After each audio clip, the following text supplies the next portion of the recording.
Siguro dahil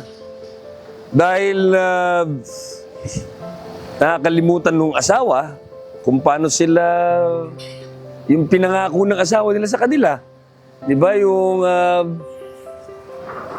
Kumbaga hindi nakakalimutan yung ibigay yung time, yung lambing na hinahanap ng asawa at hinahanap nila ito sa iba, kaya naging unfaithful.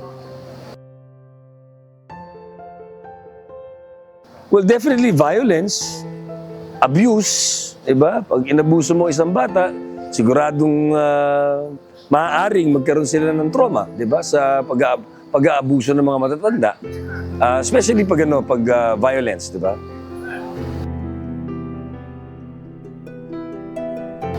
Wala yun, siyempre. Kumbaga, tatanungin ko muna kung bakit anong naging kasalanan ko, kung bakit kinaya niyang pagtaksilan ako. Pero siguro, kung hindi ko kayang patawarin, baka pwedeng mas maganda kung maghiwalay na lang kami.